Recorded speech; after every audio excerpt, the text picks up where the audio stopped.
Boa noite, pessoal. Meu nome é Henrique, sou organizador aqui da CETEC, a Semana Temática de Engenharia Civil aqui da Escola Politécnica. Bem-vindos de novo aqui, para quem já assistiu algum evento com a gente. E para quem não assistiu ainda, bem-vindo pela primeira vez aqui na nossa atividade, dessa vez com a Gerdau, nossa principal parceira aqui da semana, tá? Nossa principal semana foi a semana passada, mas agora a gente traz com os nossos principais parceiros aqui, com os nossos convidados, os pós-eventos da CETEC, tá? Então, hoje a gente vai falar novamente aqui com a Gerdau, com o Guilherme e o Maurício. O Maurício já participou aqui com a gente em outra palestra, então bem-vindo de volta, Maurício, e bem-vindo aqui, Guilherme, pela primeira vez. A Gerdau é uma das maiores empresas de aços longos e especiais do mundo, então a gente está muito feliz com a parceria. A gente agradece imensamente as 3 atividades e agora a 4ª que a Gerdau está fazendo com a gente. Então, muito obrigado a todo mundo que participou aqui da Gerdau com a gente. Hoje a gente vai falar sobre a durabilidade das estruturas de concreto.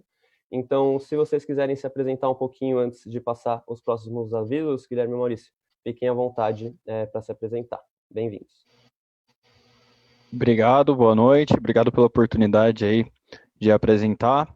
Sou engenheiro civil formado também, atuo na Gerdau há quase 2 anos. Atuo na parte de desenvolvimento técnico de mercado, atuando aí com produtos, mercado, tanto visando interfaces com os clientes, como a interface com as unidades industriais e o marketing. Um prazer estar aqui. Espero aí desenvolver vocês aí no assunto de durabilidade. Pessoal, boa noite. Henrique, obrigado aí pela oportunidade, pelo convite. Agradecer à equipe da CETEC. Eu sou Maurício, trabalho na área de marketing da construção civil da Gerdau. Atuo aí há quase 20 anos na Gerdau, passei por algumas áreas e espero estar podendo contribuir com vocês aí nesse tema tão importante que é a durabilidade das nossas estruturas. Legal. A Gerdau trouxe ótimos temas aqui nas últimas palestras que aconteceu. Então, hoje, com certeza, a gente está aqui com certeza com um tema muito relevante para a engenharia civil como um todo, para a construção civil. Alguns avisos antes da gente começar a palestra, a gente tem alguns links dentro ali da nossa descrição da live. Quais são eles? Links de perguntas. Então, se vocês tiverem qualquer pergunta que vocês queiram fazer aqui para os palestrantes durante a nossa live, durante a nossa palestra, vocês podem mandar tanto no Facebook, quanto vocês podem mandar no Slido, que lá vocês podem perguntar anonimamente. Então, fiquem à vontade para perguntar onde vocês quiserem. A gente também deixou o link do Zoom aí na descrição. Se vocês tiverem alguma pergunta mais específica, que não queira fazer na hora da palestra aqui para a gente comentar no final, vocês podem entrar nesse link do Zoom no final da palestra, que a gente vai liberar o link para vocês participarem aqui dessa conversa que a gente está agora. Então, agora o Maurício e o Guilherme vão apresentar, fazer a apresentação deles, e no final vocês podem entrar e conversar diretamente com os palestrantes, tá? E outros 2 links, o link do LinkedIn. Então, vocês podem colocar ali o próprio LinkedIn de vocês, que tem o LinkedIn do pessoal da CETEC e o outro pessoal que está participando da palestra, que vocês podem interagir lá, fazer o networking de vocês, e o feedback da palestra. Então, no final da palestra, se vocês puderem contribuir com a gente com o feedback, falar o que a gente pode melhorar, principalmente o pessoal que participou mais das atividades aí durante a semana, a gente aceita para a gente melhorar e numa próxima edição a gente vir com mais qualidades ainda. Tá bom? Sobre as inscrições, nessas inscrições aqui, quem participou, quem se inscreveu para essa palestra, está concorrendo a 2 e-books do Alura e um treinamento do Instituto Semear para quem responder os feedbacks finais, tá? E não deixem de se inscrever e participar das próximas atividades que a gente vai ter como pós-eventos. Então, a gente ainda tem 2 minicursos da URB e ainda tem uma palestra sexta-feira com o Quinto Andar, às 7 horas, sobre tecnologia no mercado imobiliário, que a gente vai fazer em parceria com a CEMOV, que é a próxima semana acadêmica aqui da Poli, tá? Então, são esses os recados iniciais. Bem-vindos novamente, Guilherme e Maurício. Se vocês quiserem, podem começar. Passo a palavra para vocês. Boa palestra. Obrigado, Henrique. Eu vou compartilhar minha tela aqui. Só me deem um ok se quando estiverem vendo. Estou vendo. Pode ir. Então, vamos lá. Ocultar. Bom, pessoal, boa noite novamente. A ideia de trazer esse tema para vocês é tá dando um overview das questões de durabilidade envolvidas aí nas estruturas de concreto. É um tema extenso, meus amigos, então a gente vai focar em alguns pontos específicos, vamos passar um pouco pelas questões aí de projeto, as questões dos cuidados no concreto, no cimento, e a gente finaliza aí com algumas questões importantes. A gente vai mostrar um case de um viaduto da Marginal Pinheiros, que a gente teve um acidente no ano passado, e anotem as perguntas aí para a gente poder estar ajudando e respondendo no final. Então, como tema principal aí, durabilidade das estruturas de concreto armado, como se constrói para que se dure pelo menos 50 anos. Então, vamos começar com uma breve apresentação da Gerdau. O Henrique já comentou, quase 120 anos de experiência, uma das maiores produtoras de aços especiais do mundo também, então existe a parte de longos e a parte de aços especiais. Produtora de aços planos também, foco de atuação nas Américas. E uma questão importante, né, pessoal, a maior recicladora da América Latina, então boa parte dos materiais que a gente emprega na construção civil, como vergalhões, telas, treliças, são produzidas com fonte reciclada.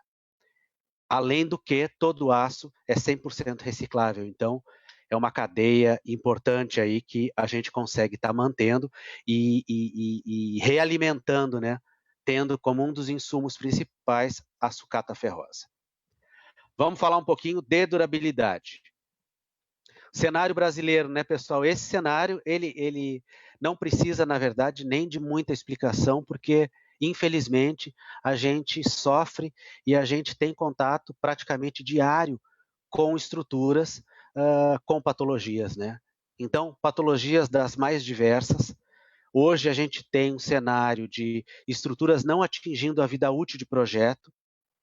Então, a gente tem novos marcos, né, pessoal, de durabilidade exigida por norma. Então, a norma de desempenho, a 15575, trouxe de uma forma bem explícita, né, a estrutura, como a gente vai abordar aqui, com um mínimo de durabilidade de 50 anos. Se eu buscar uma tipologia intermediária, pelo menos 63 anos, e superior mais do que 75 anos. Pessoal, para vocês terem uma ideia, na Europa, obras de arte especial, por exemplo, uma ponte ou um viaduto que tem alto tráfego, a durabilidade exigida é de 100 anos. Então, é uma questão extremamente importante e tem a ver com toda a nossa cadeia, tanto pública quanto privada, de estruturas aí das nossas cidades. O que acontece quando a estrutura não atinge a vida útil de projeto? Certamente, pessoal, eu vou ter gasto elevado em reparo. E a gente vai detalhar um pouquinho mais. É muito mais caro eu reparar. Então, essa visão a gente precisa incorporar, porque muitas vezes eu posso gastar um pouco mais na construção e ter ganhos significativos aí em redução de gasto com reparo, seja preventivo ou corretivo. Risco à integridade física do usuário, então, nós, né, meu pessoal, como engenheiros civis, a gente tem uma responsabilidade muito grande, porque as nossas obras, as obras que a gente ajuda a edificar, elas são de uso contínuo e repetitivo pelos usuários. Então, risco muito grande à integridade física de quem usa, seja um viaduto ou seja uma edificação residencial. E aí uma questão importante, né, não só no Brasil, mandatório, né, pessoal, custo baixo de construção. Então, o que acontece, né?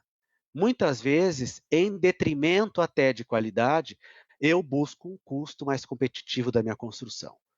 Isso faz com que, em algum momento, eu busque, talvez, alternativas que vão contra um aumento, por exemplo, de durabilidade. Então, esse ponto é extremamente importante. E a gente vai ver mais para frente que a gente precisa fazer uma conta um pouquinho maior do que só o custo de construção. E fazendo essa conta um pouco maior, a gente consegue estar viabilizando outras tipologias construtivas e muitas vezes empregando materiais melhores. Falando um pouquinho de vida útil, né, pessoal? Todos esses termos a norma de desempenho nos trouxe e clareou, conseguiu estar colocando a teoria de uma forma simples para que a gente consiga entender e avaliar. Vida útil da estrutura compreende o quê? O tempo em que a estrutura está segura, estável e mantendo 100% da sua funcionalidade, sem intervenção não prevista. Então, a vida útil, ela é com manutenção, claro. Existe uma manutenção das estruturas para eu atingir a vida útil de projeto. Quando eu tenho uma dificuldade em atingir a vida útil, eu antecipo manutenções corretivas que não estão previstas, por exemplo, no plano de manutenção da minha estrutura.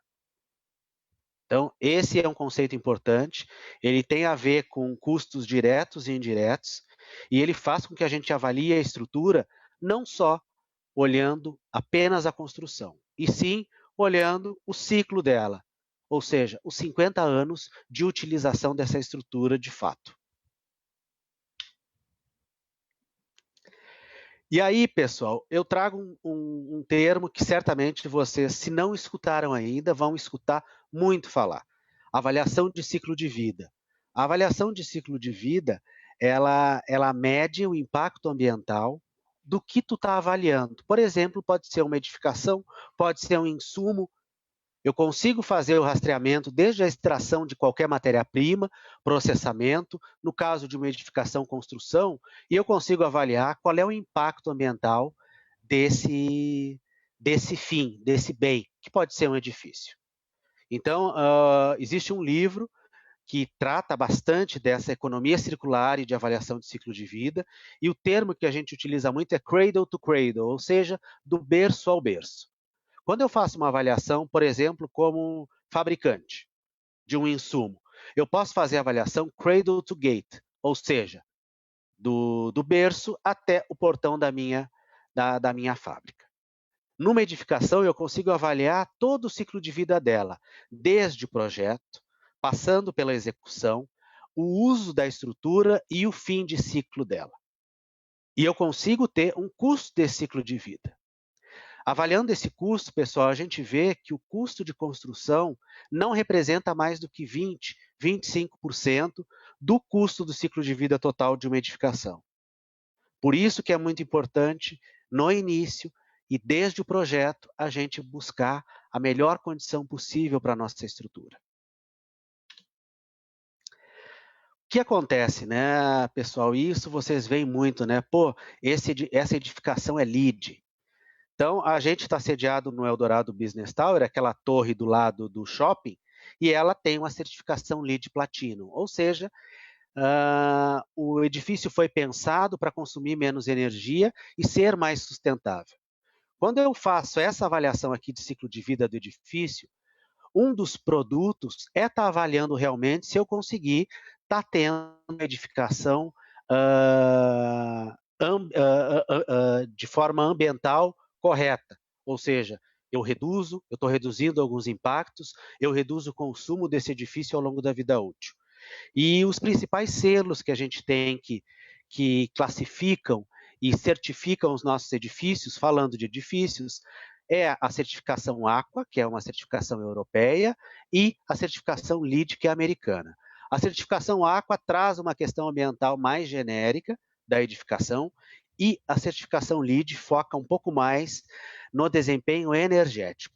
Mas as duas fazem toda a avaliação dos insumos e das técnicas construtivas que eu utilizei naquela edificação.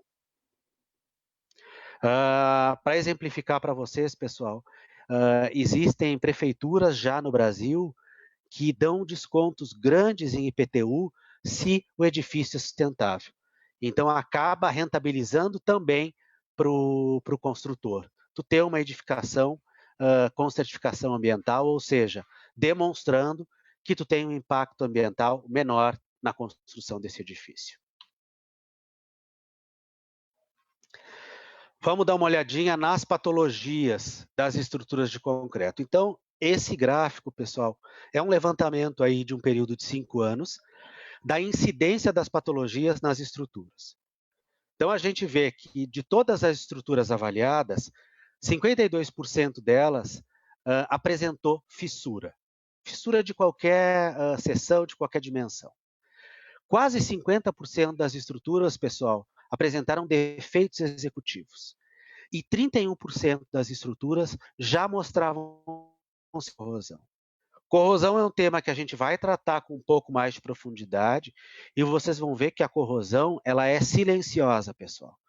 Quando corrosão a gente consegue identificar a olho nu, significa que o processo corrosivo já está avançado. Então, tu ter evidência de corrosão em 31% das estruturas é muito grave. E outras questões aí de deslocamentos, umidade, colapso, com menor relevância. Então, a gente, de uma forma bem clara e objetiva, que a parte de concreto, projeto e execução, que tem relação direta com fissura, efeitos executivos, e a questão da corrosão, que também tem uma correlação muito forte com o concreto e com as interações que os dois materiais vão ter, mas também com o uso de edificação, são extremamente importantes e cobrem boa parte dos problemas das estruturas de concreto armado que a gente vê hoje. Vamos dar uma olhadinha em concreto primeiro. Alguns conceitos e aplicações. Então, pessoal, assim, uma coisa importante que a gente reforça aqui. A gente está trazendo as propriedades essenciais do concreto para a garantia da durabilidade. Claro que em obra, muitos de vocês já estão, vocês fazem a verificação de uma lista de outros requisitos, de resistência, slump, tem diversas questões importantes, mas, focando em durabilidade, eu tenho 3 tópicos importantes que eu gostaria de destacar aqui. Pensando em qualidade, o cobrimento é essencial, a gente vai ver.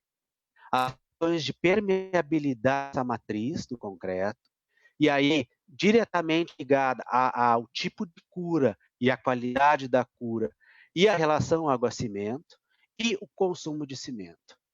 Pessoal, a gente está trazendo aqui relação ao água-cimento e consumo de cimento, porque o cimento é um ligante que, olha, 99% das estruturas no Brasil e fora do Brasil usam.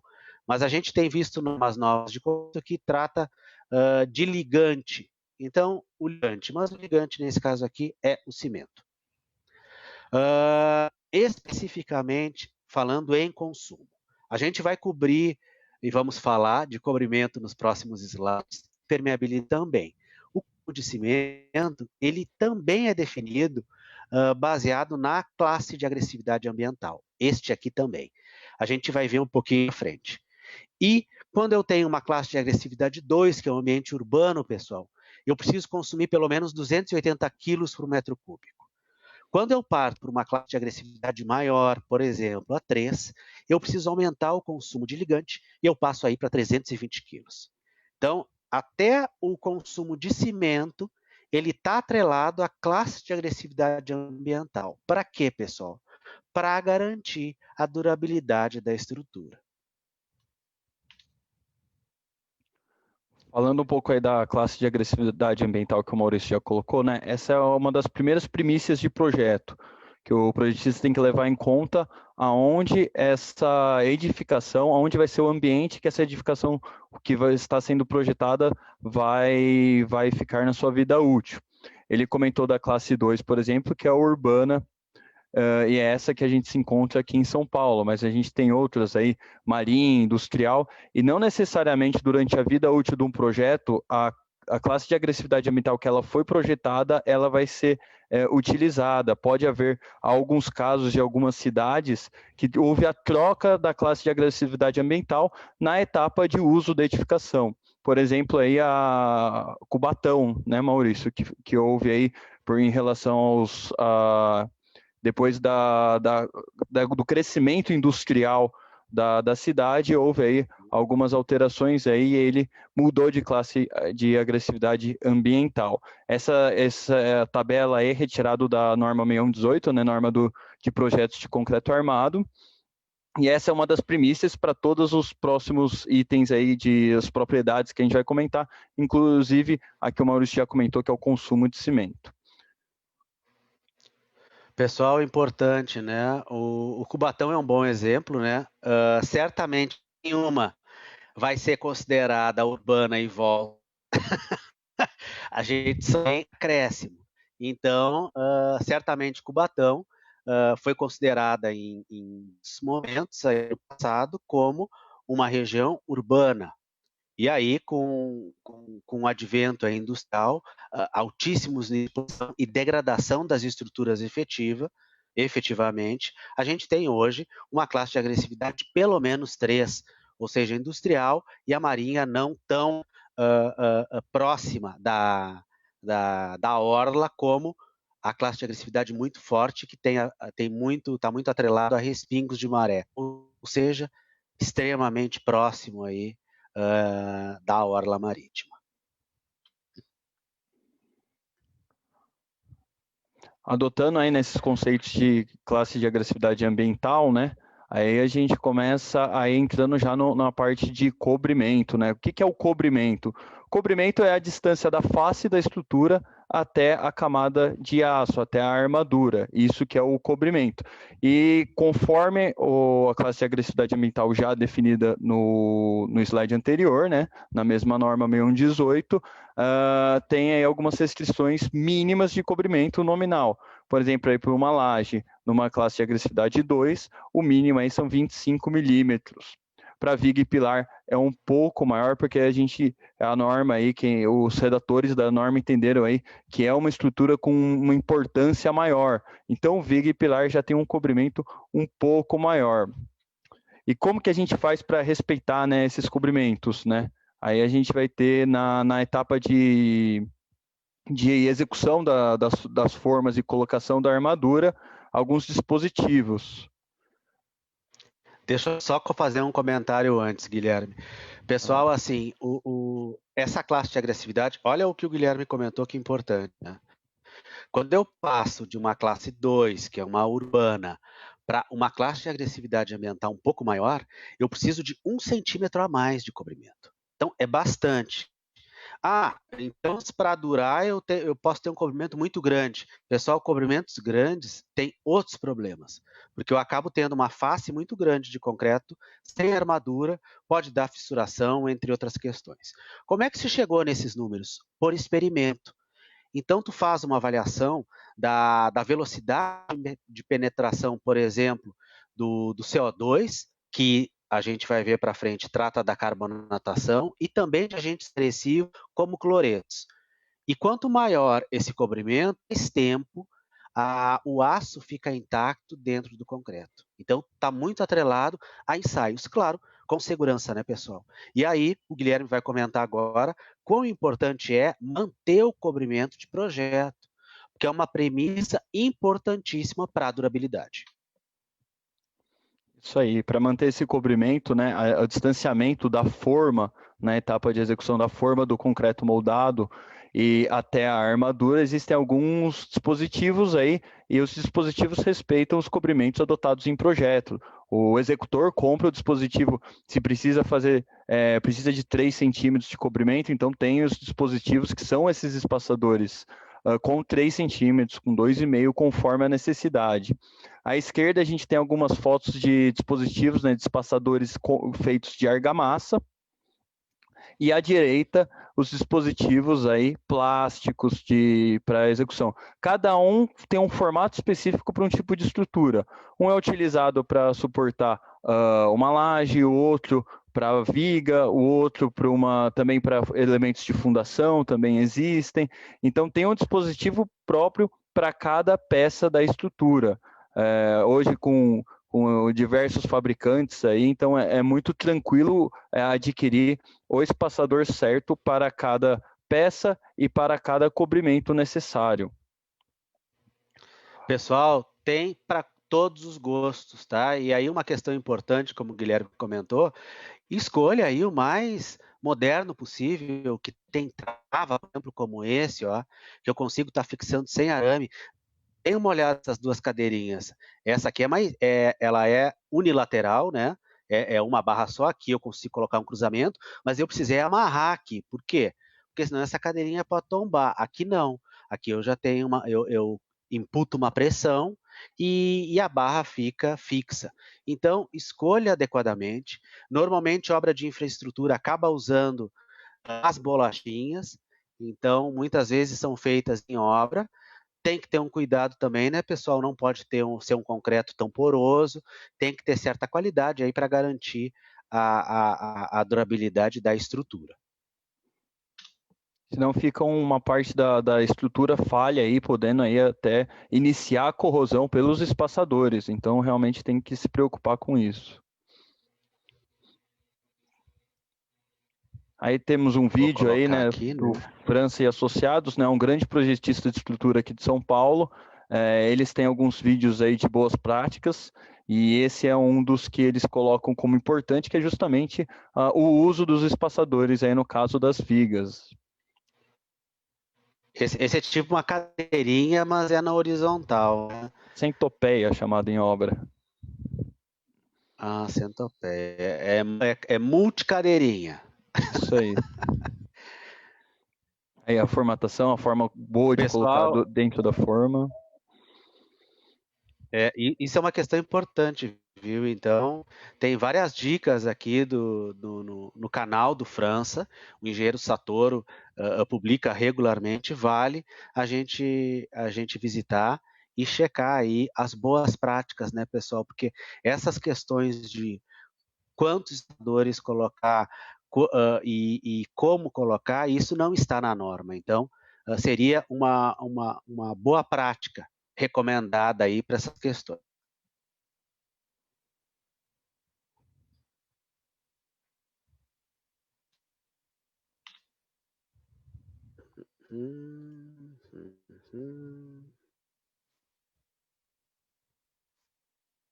Foi. Boa. Agora falando de permeabilidade, né? A gente vai tratar de dois assuntos. O primeiro, a cura, o que seria a cura, né? Nas primeiras idades, o concreto sofre o processo de hidratação. E na parte exposta do concreto, exposta ao tempo, pode haver uma perda da água, água de amassamento. O que seria essa água? A água que o concreto está inserido na mistura para justamente fazer essa hidratação e o concreto chegar até a resistência esperada.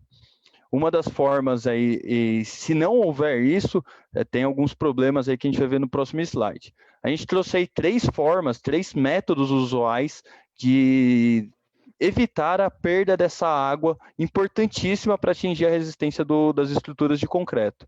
A primeira, a cura úmida, que seria, tem alguns métodos, né? A gente trouxe aí, seria a lâmina d'água, né? Então, o pessoal mantém uma lâmina d'água aí nas primeiras idades, até que o concreto atinja essa resistência aí. O segundo fotinho ali seria a cura química. É aspergido uma solução, e aí já tem soluções destinadas para o concreto, então é possível fazer a compra da cura química e com as especificações pode até validar com o projetista ou com o tecnólogo de concreto para avaliar se é a melhor cura para a sua peça. Então faz a aspersão aí logo depois que o concreto consegue ter uma resistência, o final da pega, né, do concreto. E a cura térmica, que seria essa terceira foto, a cura térmica aí já mais voltado para o segmento do pré-moldado, pré-fabricado, onde é possível ter uma câmara controlada, e aí onde consegue controlar a umidade e a temperatura do ambiente para que a peça consiga aí, passar por todo esse processo de hidratação.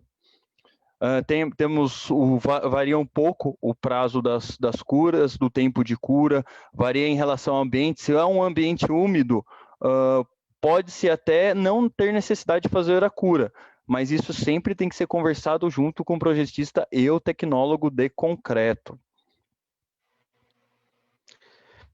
Só a questão da cura, ela afeta diretamente na permeabilidade e na fissuração também. Então, como o Guilherme comentou, nas primeiras idades tu tem uma reação mais intensa.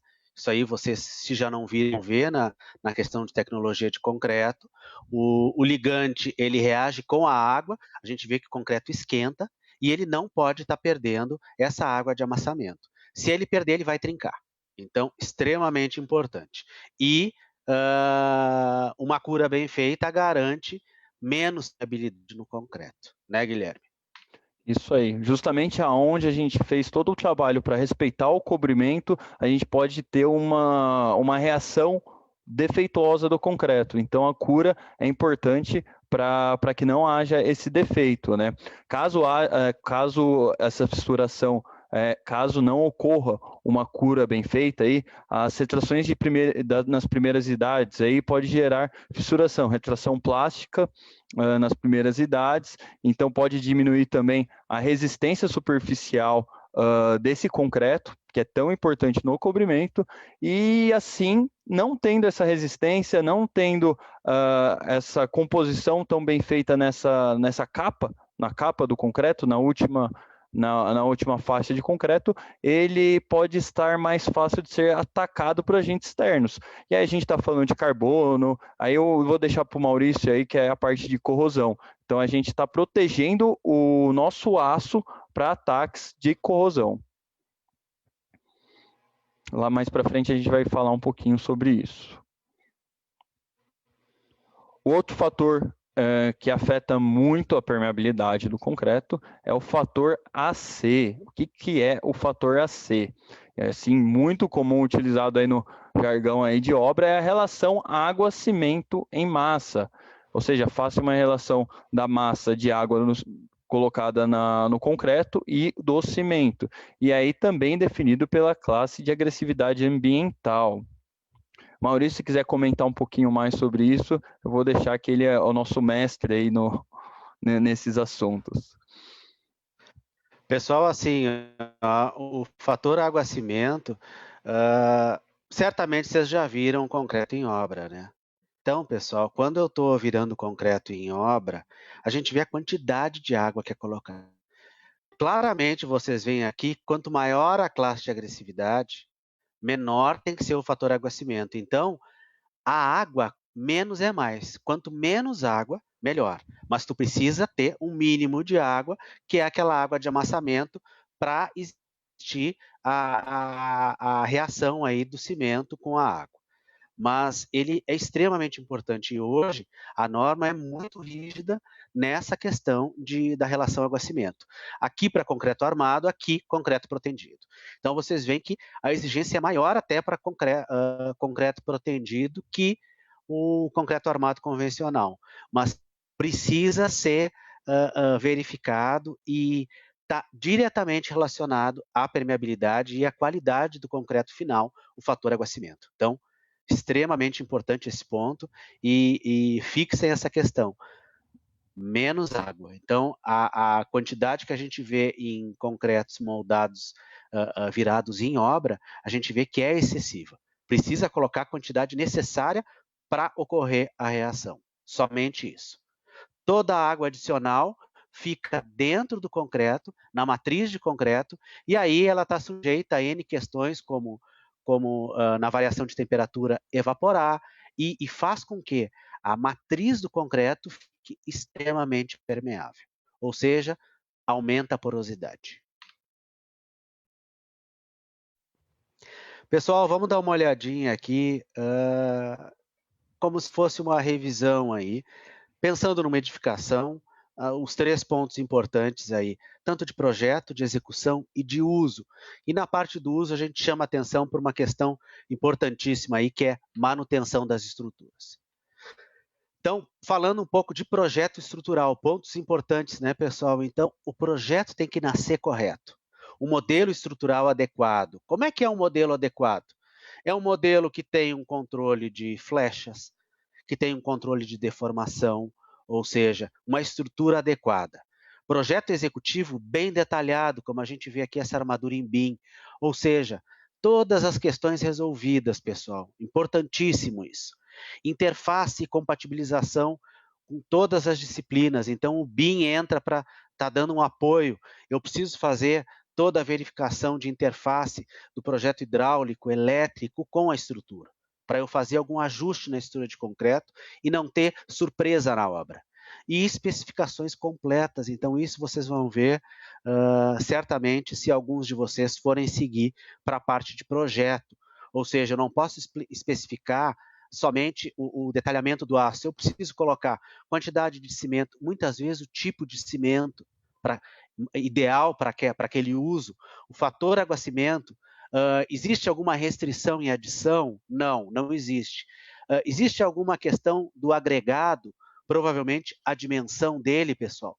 Se eu tenho uma estrutura com uma taxa alta de armadura, eu preciso ter um agregado menor para garantir que eu não tenha dificuldade na concretagem da peça. Então, todas as questões importantes que são ditadas no projeto estrutural. Guilherme, quer comentar da execução? Vamos lá, sim. Bom, passei boa parte da minha carreira profissional aí executando algumas estruturas, né? E eu vi muitas falhas, e isso realmente é uma etapa crítica. Não adianta nada a gente ter um projeto muito bem feito, concepção tudo executada, se o pessoal da obra não consegue ler, interpretar e executar de uma forma muito boa. Para isso aí, na execução, né, a gente conta com a norma de execução de estruturas de concreto armado, que é a 14931, que muitas vezes as obras desconhecem até a existência dessa norma, e é onde conta e relata aí a receita do bolo para executar uma estrutura bem feita. Começando aí, já falando na etapa de concretagem, né, a gente tem o lançamento e adensamento do concreto. Então, o concreto tem que ser lançado dentro da validade, tem que ser feita uma vibração adequada do concreto, né? Existe esse dispositivo ali, né, chamado vibrador, que está na última foto. Então, esse vibrador é imergido no concreto fresco, né, ainda líquido, e com a vibração correta, cria-se uma solução homogênea. Se vibra demais, há uma segregação. Se vibra de menos, o concreto não fica adequado. Então, há uma perda na qualidade do concreto. Comentamos aí sobre posicionamento correto das armaduras. Há o cobrimento, mas a gente tem que lembrar também que os executores estão passando, por exemplo, em cima da laje. Então, a gente tem que lembrar do posicionamento correto durante a execução também. E aí, colocando espaçadores de forma correta, seguindo aí as boas práticas, tomar cuidado para que tudo que seja preliminar seja bem executado na hora da concretagem mesmo. Aparelhos de apoio aí já são consolos, algumas peças aí mais voltados para o setor de infraestrutura. No caso de um pilar pré-moldado, qual que é a ligação entre um pilar pré-moldado e a estrutura que vem subsequente. Em relação às formas, muito usual, né, formas maciças aí, formas de madeira, né, nas nossas obras aí de concreto moldado em loco, sempre fazer um chavamento correto dessa forma, um escoramento correto dessa forma, para que não haja fuga da nata. Fuga da nata, a gente vai voltar para o mesmo erro que a gente já comentou. A gente está perdendo o amassamento do concreto. Então, a gente vai perder uma resistência do concreto próximo da onde é mais crítico, que é próximo das armaduras. E a cura adequada, acho que a gente comentou bem aí para evitar esses problemas aí, principalmente nas primeiras idades do concreto. Muitas vezes até a armação vem ajudar também na cura. Na cura não, me desculpa. Vem ajudar para que não haja fissurações nas primeiras idades. E a cura complementa o que a armação ajuda aí nessa primeira etapa. Isso aí.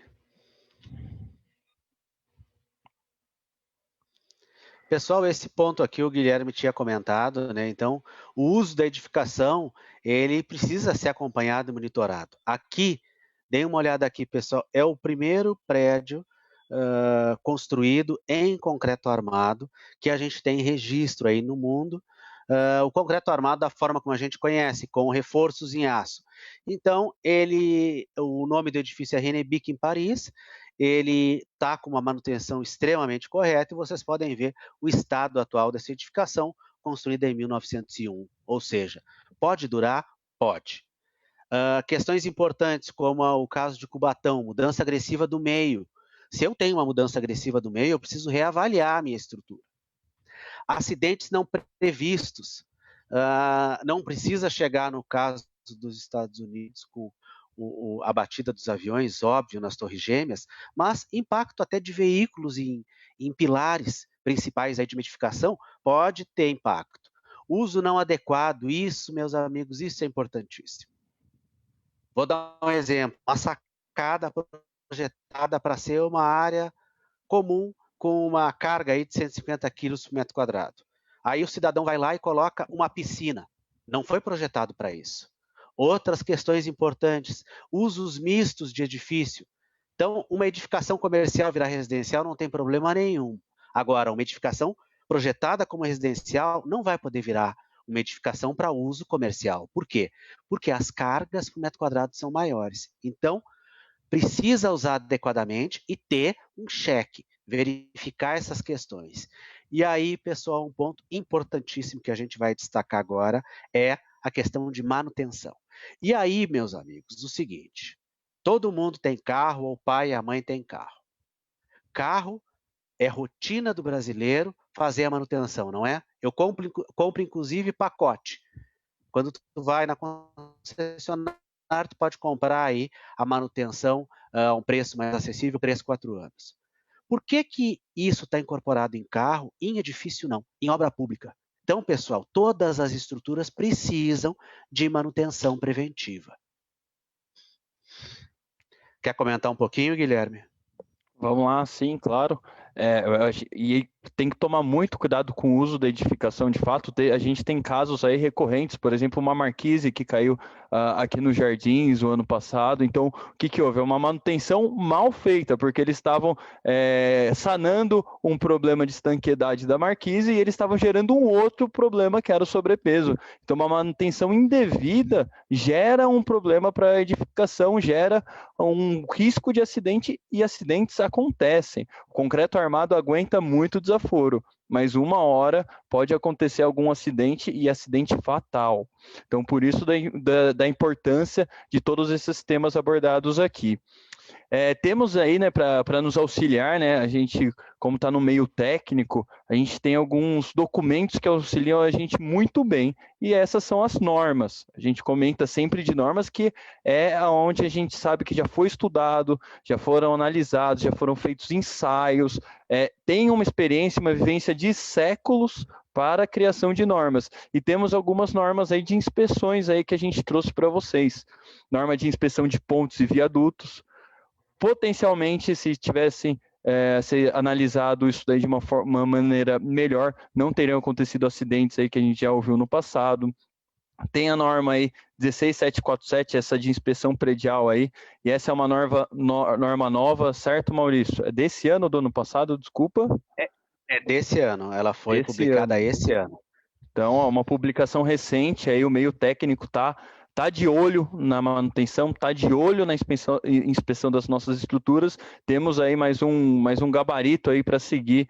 E aí temos outros aí, manutenção de edificações, uma outra norma do NERIT também, do Departamento aí de Trânsito, instalações de pontes, inspeções de pontes e viadutos. Então, a gente está bem munido disso daí. Então, fazendo inspeções periódicas, registrando procedimentos, como foi feito, como foi analisado, seguindo os roteiros da norma, nós temos a ter estruturas aí cada vez mais duráveis e cada vez menos ouvir problemas e acidentes com as nossas estruturas.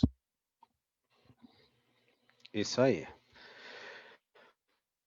Pessoal, para exemplificar, né, tudo que a gente falou dos acidentes, o quão difícil é a gente entender, né, e conseguir avaliar o desempenho, como o Guilherme bem comentou, as estruturas normalmente aguentam bastante desaforo, mas falhas acontecem.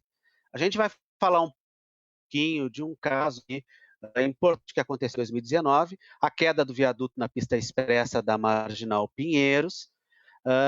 Estes dados que eu estou trazendo do relatório realizado pela EGT e publicado no professor Fernando Itu, que fez parte e palestrou aí em diversos momentos passados, falando das avaliações e das conclusões deste caso específico. Então, quando ele caiu, né, pessoal, a gente teve uma série de questionamentos, né, e uma série de suposições. Houve o quê, né? Vamos relembrar um pouco. O rompimento dessa lingueta. Então, essa estrutura aqui é uma estrutura que sai da transversina e ela segue para o pilar que está aqui embaixo. Então, essa lingueta se rompeu por completo, pessoal. Olha aqui, de fora a fora. E isso fez com que parte daquela estrutura cedesse.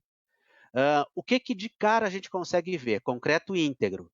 Ou seja, aparentemente nenhum problema aqui. Armadura sem corrosão. Ou seja, não foi uma patologia gerada por uma corrosão. E a peça estrutural rompida a meia altura, ou seja, não foi na parte mais frágil da lingueta, que seria a parte que teria mais tensão, né? Já que ela sai de uma dimensão maior e vai para uma menor, a tensão maior estaria na base. Não foi, foi a meia altura. Então, uma falha assim, de cara já, só por esse slide, difícil de avaliar. Primeira hipótese, o Guilherme falou para mim, nesse caso aqui, escapou. Poderia ter escapado mesmo, até poderia. Pela dilatação, é um tabuleiro muito grande, ele reduziu a dimensão e a lingueta escapou. Mas não foi o que aconteceu. Se vocês olharem bem aqui, pessoal, vocês veem que ela não escapou 100%. Mesmo rompendo, ela ainda está em cima. Todas as avaliações foram feitas e o projeto estava adequado, ou seja, não foi esse o caso. Porque nesse caso, meus amigos, não teria rompido a lingueta teria caído inteira se tivesse escapado do apoio. Então, primeira hipótese não validada. Outra questão importante, né, pessoal? Vocês escutam muito na faculdade, vocês vão ver, na minha época não existia isso, mas hoje tem o as-built. Então, essa documentação é importantíssima. Por quê? Porque é o histórico da construção da edificação. Todas as questões importantes relacionadas colocadas ali. Deem uma olhada na qualidade desse projeto. Vocês lembram? A gente não tinha o projeto. Tínhamos que buscar com a viúva do calculista, que tinha uma cópia. Então, detalhes dos projetos, importantíssimo. Aqui está a lingueta rompida. Ó. Então, uma questão a gente já vê de cara aqui, né, pessoal? Olha a quantidade de armadura aqui. Então, eu tenho uma fretagem, ela diminui de seção, então ela chega pequenininha.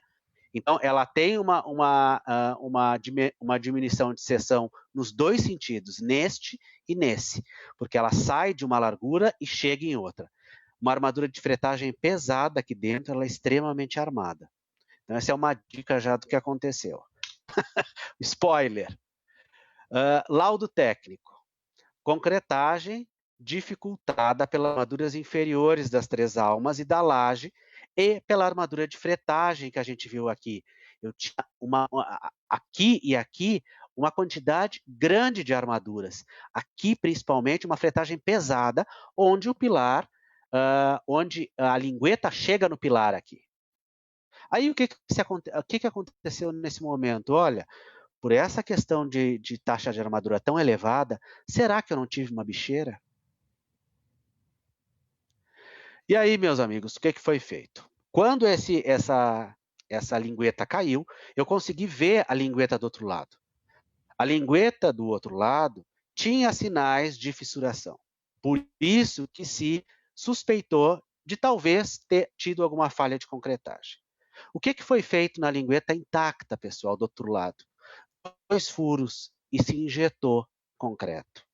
Preste atenção na quantidade que entrou nos furos. 4 e 3 litros, totalizando 7 litros de concreto injetado nas fissuras. O que quer dizer isso, meus amigos? Que nós tivemos uma falha de concretagem enorme aqui. Ou seja, por um adensamento tão grande de armaduras, não ficou visível essa falha. Essa falha só seria vista com ultrassom. Mas eu tive uma bicheira aqui, nessa lingueta. E essa bicheira, pela fadiga dos materiais ao longo do tempo, ou seja, o concreto, como o Guilherme comentou, aguentou muito desaforo e o aço também, mas em algum momento ele acabou cedendo a esse esforço, a essa flexocompressão que acabou acontecendo. E acabou fissurando justamente onde eu tinha a parte mais fraca da lingueta do outro lado, que deve ter concentrado a bicheira nesse caso. Então, pessoal, deem uma olhada, quão difícil é fazer uma avaliação e como a gente tem que entender da interface de trabalho numa estrutura.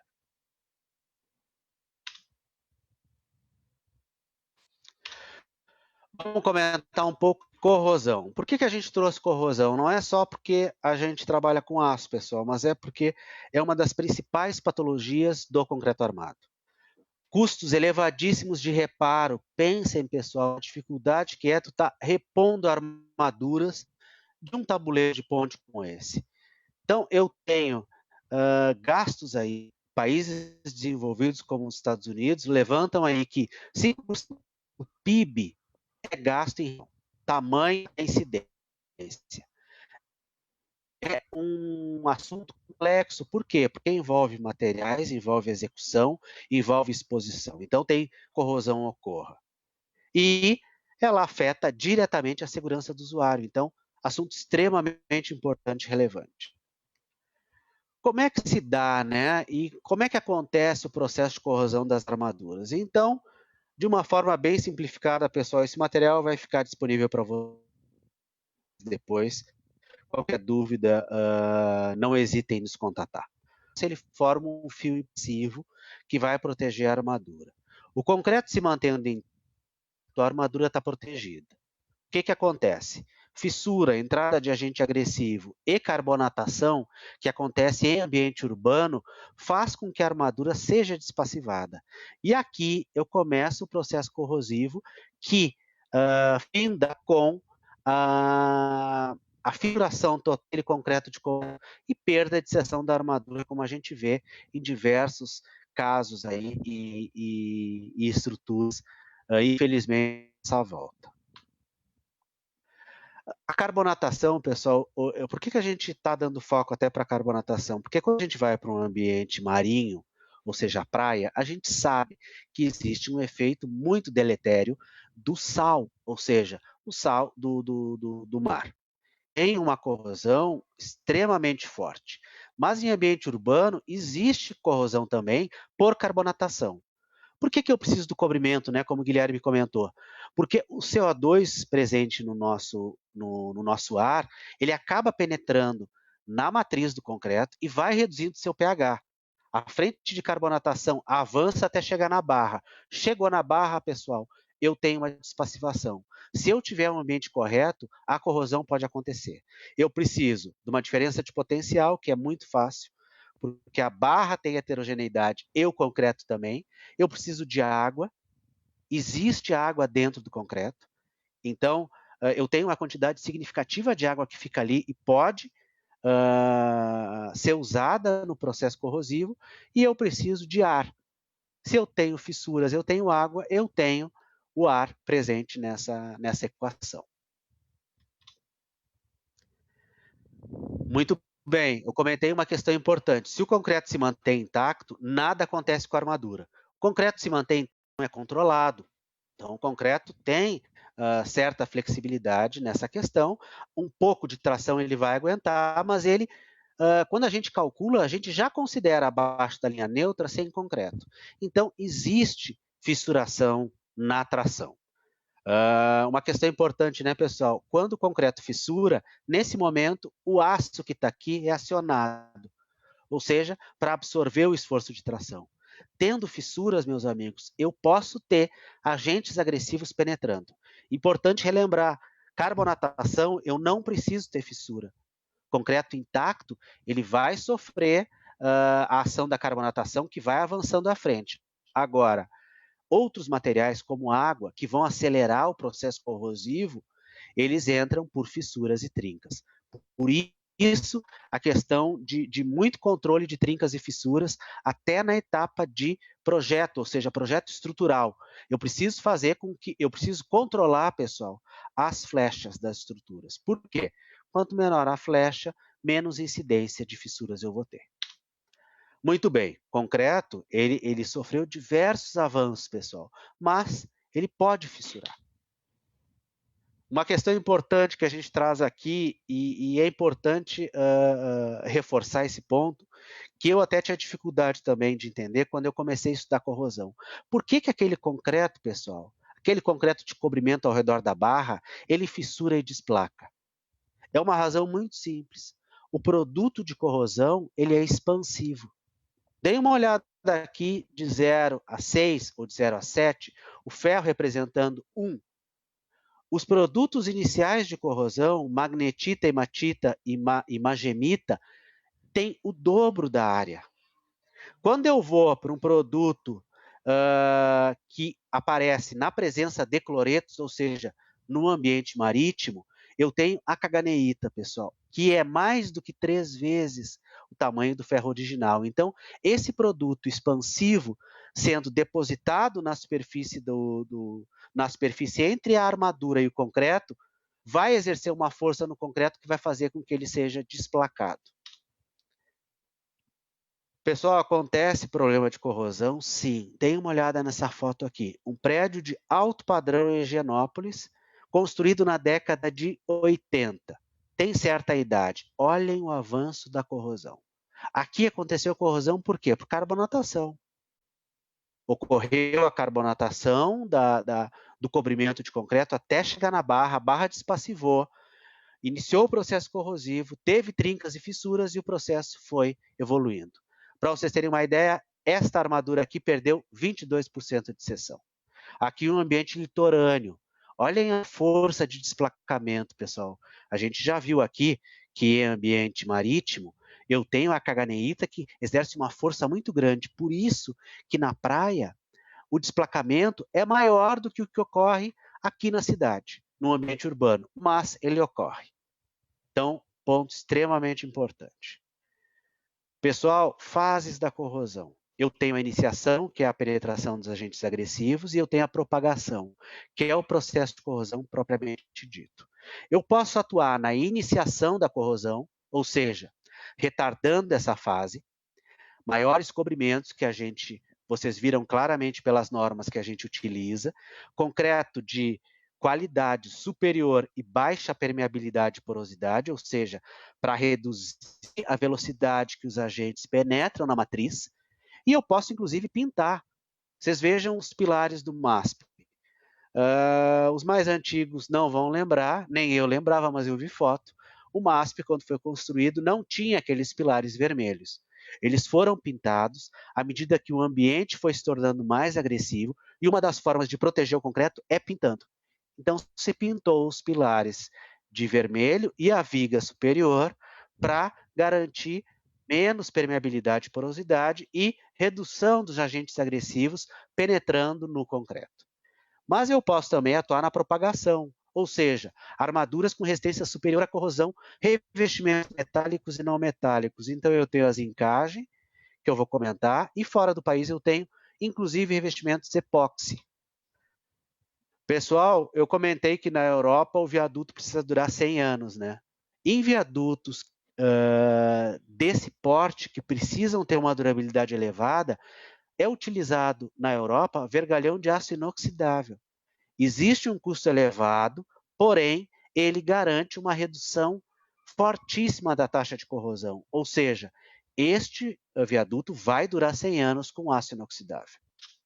Aqui no Brasil, a gente tem algumas obras, como o Museu Iberê Camargo, e, se eu não me engano, o Instituto Moreira Salles, aqui em São Paulo, e o Museu do Amanhã, no Rio de Janeiro, que usaram as encagens por imersão a quente. É uma galvanização, atua como uma barreira entre o substrato e o meio, e acaba corroendo também por sacrifício. Gera produto menos expansivo e dá uma sobrevida para a armadura. Então, é uma tecnologia que a gente tem aqui para retardar a corrosão, ou seja, na fase da propagação. Existem muitos estudos, pessoal, de novas ligas, então é uma tendência que a gente utilize aços também com maior resistência à corrosão, para garantir durabilidade das nossas estruturas.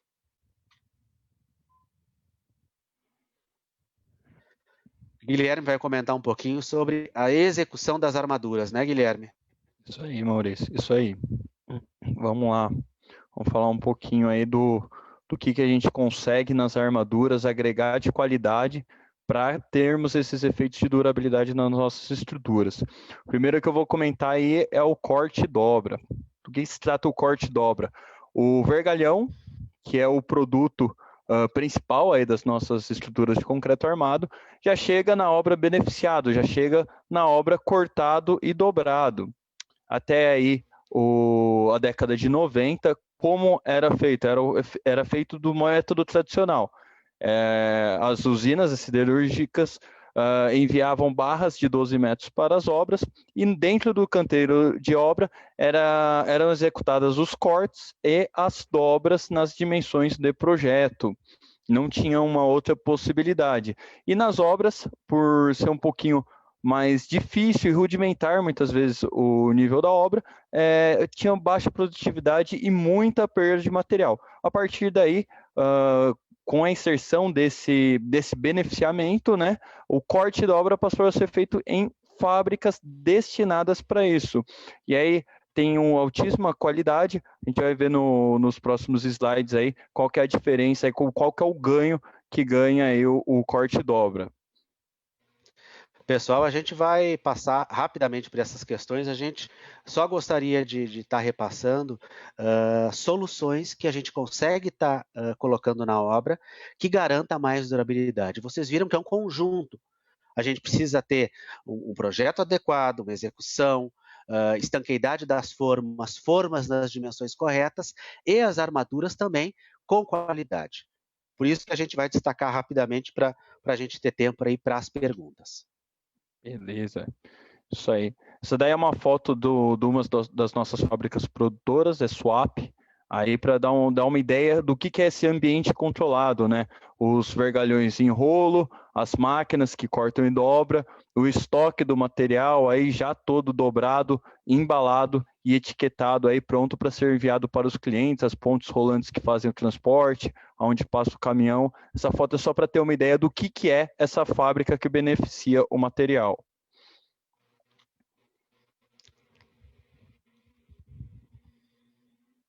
Então, pessoal, a principal vantagem, né? Qualidade dimensional. Esse é o ponto-chave, por isso que a gente está trazendo.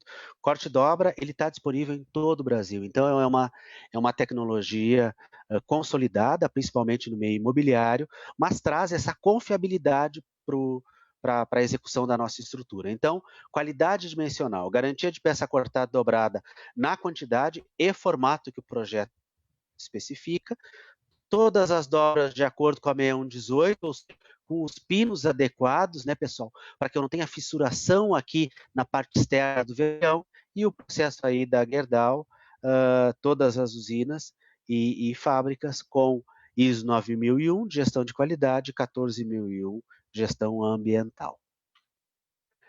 O corte dobra vai com etiquetas simples aí para as peças estarem sendo identificadas e com uma facilidade também para ser armazenado na obra. Importante não colocar direto com o sol, para garantir que a armadura não oxide. Aí, pessoal, para produzir essa qualidade, eu preciso ter uma matéria-prima diferenciada. E nós temos um carretel, ele é exclusivo da Gerdau, é um produto premium. Ele tem um desbobinamento tangencial livre de torção, traz maior velocidade, redução de custo de máquinas e extrema qualidade nas peças dobradas. Esse é o grande ponto importante e todas as nossas fábricas usam essa matéria-prima. Então, ele capa, como é conhecido, tem um desbobinamento organizado e muita qualidade no material cortado e dobrado, advindo dele.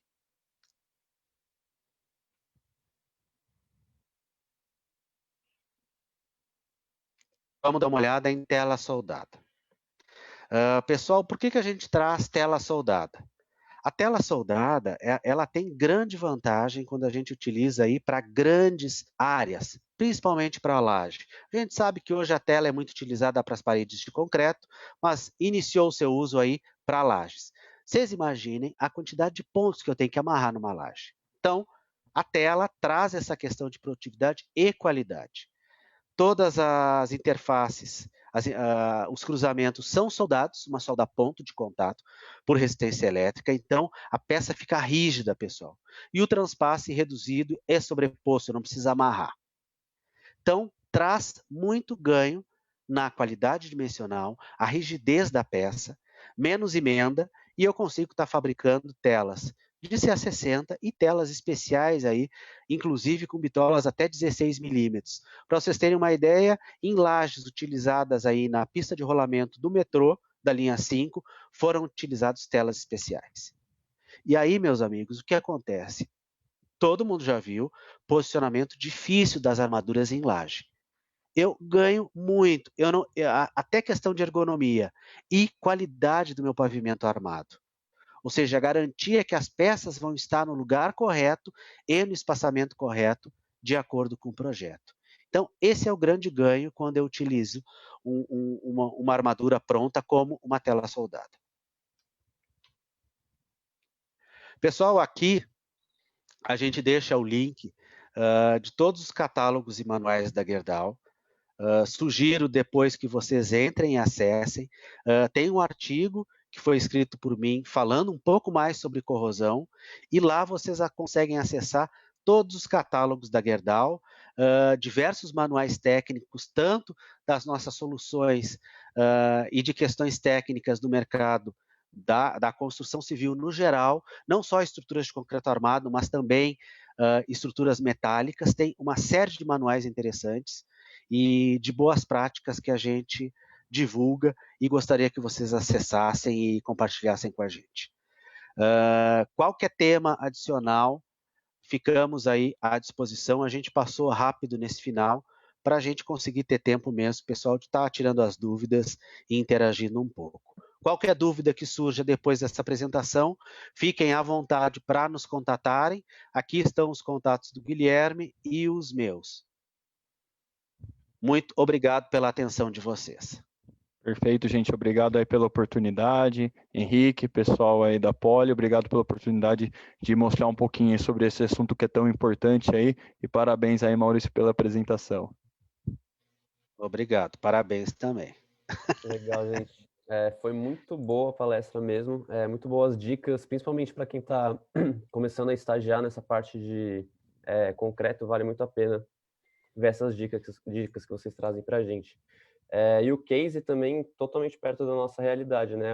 A ponte lá, o viaduto que caiu, era bem perto ali da USP, então eu inclusive estava na faculdade quando aconteceu isso, foi tema de muita matéria lá da Poli, então bem atual mesmo, obrigado. Impactado para chegar na USP também, né? Sofreu um pouquinho durante o tempo, né?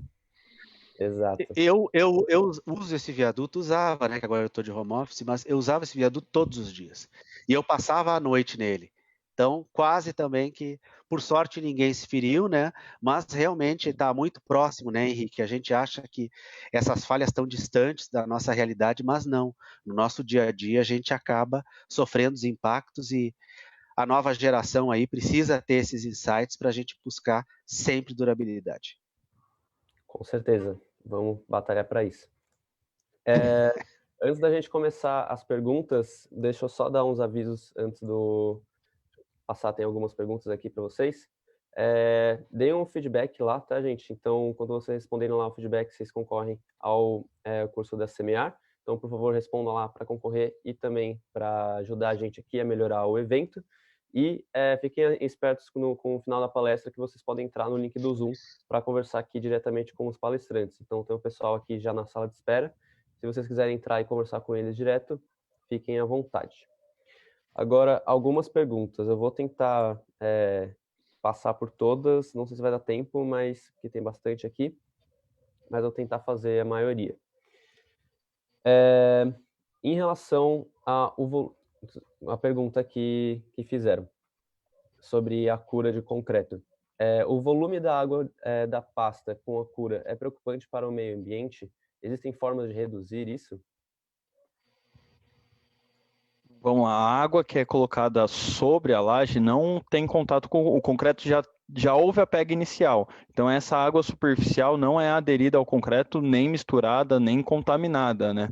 Lógico que não vai ser utilizada, reutilizada para consumo, mas a água segue normalmente, aí não entra na composição, não tem sujidade nem nada em relação ao concreto.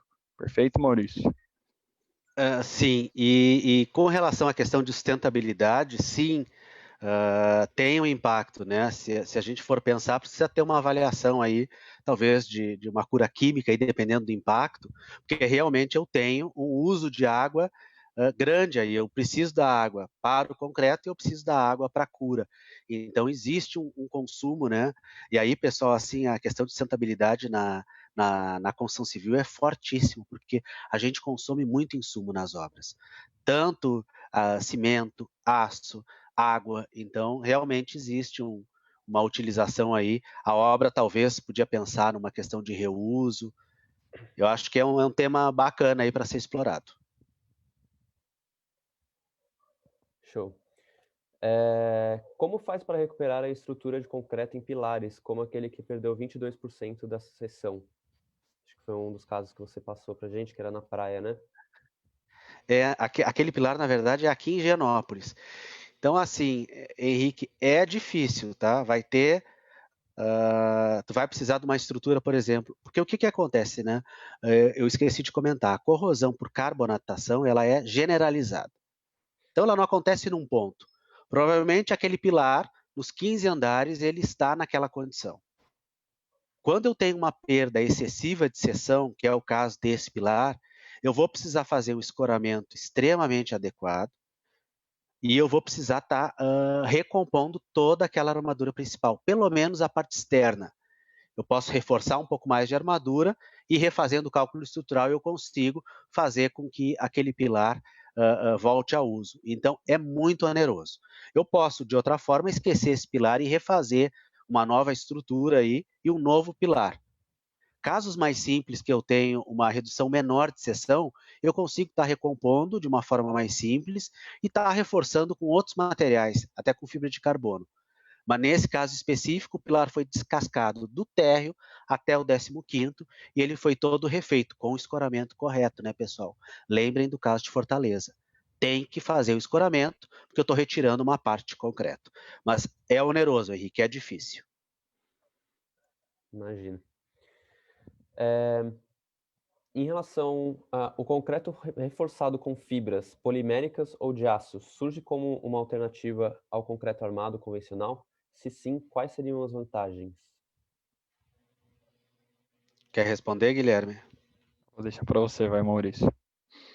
Assim, ó, o concreto com fibras ele traz diversos benefícios aí na matriz do concreto, né? Então, as fibras, sendo metálicas ou não, né, macrofibras, elas atuam na matriz do concreto e elas trazem uma resistência maior. Então, em alguns casos eu consigo estar utilizando só fibras, em outros casos eu utilizo uma armadura tradicional mais fibras. Existe ganho em utilizar ela em conjunto, a gente tem diversas obras aí até de metrô, que se utiliza aí de armadura convencional e se utiliza fibras para buscar reduzir a retração e fazer com que o concreto fissure menos. Então, ela tem seu uso muito importante aí colocado nessas questões. E em alguns casos, sim, pisos e outras questões consegue estar substituindo a armadura tradicional, dependendo da carga do piso. Show. A gente fez uma postagem no meio do ano, acredito eu, que teve um post de grande alcance, assim, sobre concreto com armadura de bambu. Vocês já ouviram falar alguma coisa do tipo? Vocês têm conhecimento Eu disso? já ouvi, mas eu nunca vi nada assim Uhum. de armadura de bambu. Mas eu não estudei a fundo, Henrique, mas eu já ouvi falar assim, Legal. É que teve de bastante armadura. alcance. O pessoal achou interessante pela diferença, né, do material. Daí teve bastante alcance o nosso post. O material existe vários, né, estudos, né, Henrique, de outros materiais alternativos. Então, dependendo das características, pode ser utilizado um material que não seja metálico, né? Então, eu posso ter um vergalhão de fibra, pode ser uma fibra de basalto, pode ser futuramente um bambu. Então, estudando e validando, eu acho que tem um campo importante aí de avanço, né? Legal. Em relação ao volume de concreto, costuma fugir do previsto em projeto? Se sim, quanto foge? Existe uma margem de erro para isso? Em relação a projeto e execução, há uma margem de segurança na hora de executar, mas aí vai bem do controle da construtora, tá? Uma margem de segurança seria em torno dos 4%, mas se a forma é bem executada, não há desperdício do concreto, tende a ficar bem aderido ao volume dos projetos, os volumes cubicados, vamos dizer assim, cubicados em projeto e os executados. Entendi. Deixa eu ver outra aqui. Sobre classes de agressividade, né, que vocês estavam comentando no começo da palestra, utiliza-se classes de agressividades distintas em uma mesma edificação? Por exemplo, distinguindo no porão e demais ambientes? Olha, se for uma obra especial, Henrique, pode até existir, mas normalmente é colocado o pior caso. Pode ter uma variação, mas vocês imaginem, né? Eu tenho um pilar que a seção enterrada tem um cobrimento. E aí, quando eu vou para o ambiente, eu tenho outro. Então, a questão executiva vai ficar muito complicada. Então, normalmente é utilizado o pior cobrimento. Se eu tenho um ambiente de classe de agressividade 3 e por algum caso eu posso até estar utilizando em ambiente interno 2, pelo menos para aqueles elementos, eu uso o mesmo cobrimento e a mesma classe de agressividade ambiental. Normalmente vai pelo pior caso. Legal. Como aumentar a durabilidade de estruturas de concreto subterrâneas, como em metrôs?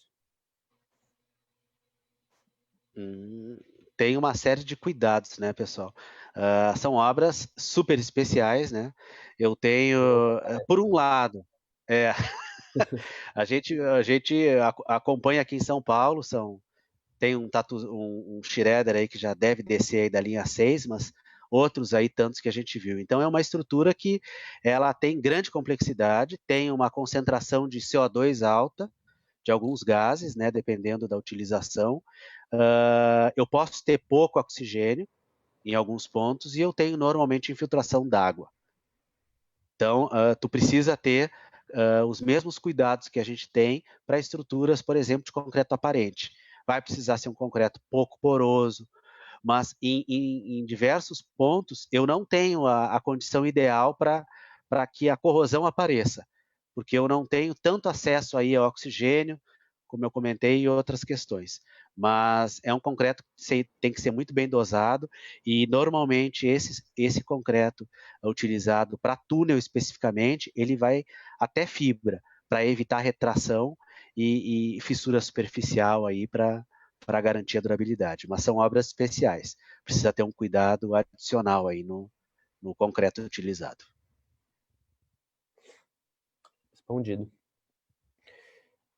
Por que caem tantas marquises? Vocês comentaram, sempre vejo em noticiários. Sempre se trata sobre questões de uso do concreto? Meus amigos, a marquise é um caso assim, eu acho que eu até escrevi um artigo, porque na verdade é muito simples de explicar, tá? O que acontece, né? A marquise, ela a segurança dela está atrelada à armadura. Por quê? A marquise é de concreto, né? O concreto não tem resistência à tração. Quando a marquise é carregada, mesmo com pouco carregamento, ela vai tender a baixar. Tendendo a baixar, ela vai gerar uma tensão no engaste. O concreto já não resistiu, porque eu estou tracionando toda a parte superior da marquise. Quem que resiste? A armadura. Então eu tenho uma armadura que a gente chama aqui quase um nó de cachorro, é uma armadura que vai, como se fosse um negativo, entra na viga de borda e segue para dentro da edificação. O que acontece? Eu não controlo a abertura de fissura. Começa a ter uma trinca exatamente no engaste da marquise com a edificação ou com a viga. Abrindo aqui a fissura, eu tenho agentes penetrando aqui. Água, cloreto, só a água penetrando. O que vai acontecer? a armadura começa a ser corroída. No momento que a armadura perde a seção, o que acontece? Marquise cai. Porque o que segura a marquise é o aço. Por isso que a gente tem tanto problema, pessoal.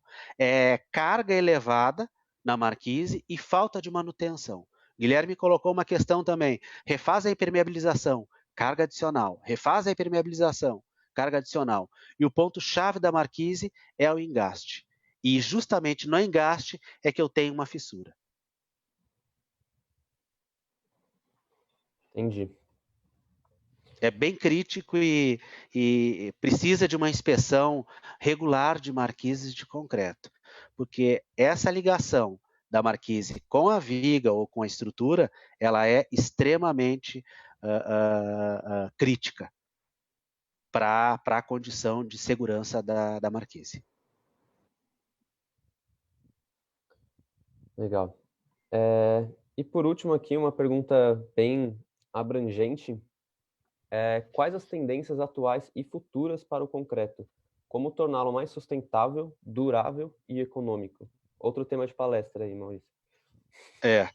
Olha, pessoal, eu posso dizer, né, os colegas especialistas de concreto têm mais informação do que eu, mas eu posso comentar que o concreto evoluiu muito. O nosso concreto, o concreto brasileiro, o cimento brasileiro, ele já tem uma quantidade grande de adições. Adições até subprodutos, até de aciarias, por exemplo, de siderúrgicas. Mas eu tenho outros finos adicionados. Então, o concreto brasileiro, comparado com outros fora do país, ele já é bem sustentável, tem um nível de sustentabilidade maior. Pensando nas estruturas, eu preciso fazer estruturas duráveis. Então, o concreto foi evoluindo, questão de resistência, questão de permeabilidade. Então, essa estrutura, esse conjunto de concreto e aço, precisam estar durando mais. Respondendo, Henrique, uma estrutura mais sustentável é uma estrutura que dure mais. Se ela durar mais, automaticamente ela é mais sustentável. Então, a gente precisa estar avançando na durabilidade. Os concretos evoluíram muito, a gente precisa utilizar as melhores tecnologias, o melhor tipo de cimento, o cimento adequado, a armadura adequada e ter todo um controle de execução das peças para conseguir garantir essa durabilidade. De uma forma geral, seria isso. Legal. Mas é tema de palestra mesmo, porque tem bastante coisa para se comentar. Tanto na parte de projeto quanto na de execução, a gente vê bastante coisas em relação a isso na faculdade, que isso torna o projeto muito mais sustentável mesmo. Isso mesmo. Bom, gente, em relação às perguntas, é mais isso, a gente está passando aqui um pouco do tempo. Muito obrigado mesmo, Maurício e Guilherme. Mais uma vez aí, Maurício trazendo conteúdo super relevante para a gente aqui, para os alunos, para o pessoal que está no mercado de trabalho já também. Obrigado, Guilherme, pela estreia aí, e também por fechar as nossas palestras aqui com os nossos patrocinadores da CETEC. Muito obrigado pela participação mesmo da Gerdau. Foi incrível, assim, a gente ter entrado em contato com vocês e ter dado tudo certo, tudo fluiu muito bem entre o contato que a gente fez na CETEC. Por favor, só mais uma vez, coloquem lá, deem um feedback para a gente melhorar no ano que vem. A gente está com outros planos aí para trazer mais conteúdo ainda para uma próxima edição. E entra aqui no link do Zoom para conversar com o Maurício e com o Guilherme diretamente, pode ser sobre a palestra ou sobre algum outro tema, que com certeza eles têm muita bagagem aqui para trazer para vocês. Tá bom? Muito obrigado, Maurício e Guilherme. Se quiserem dar um aviso final, se despedir. Não, Henrique, a gente agradece muito aí a oportunidade e ficamos aí à disposição para qualquer dúvida até futura. Não hesitem em nos contatar e muitíssimo obrigado aí pela audiência de vocês. Exatamente, obrigado pela oportunidade aí de expor. Parabéns pela iniciativa, né, de tornar essa semana de engenharia aí online, devido aí aos problemas que tiveram. Tudo indica que foi um sucesso. E obrigado pelo convite aí, fico à disposição aí para as dúvidas na próxima meia hora aí e qualquer momento futuro. Um abraço a todos. Legal, gente. Boa noite, obrigado por participarem da palestra também.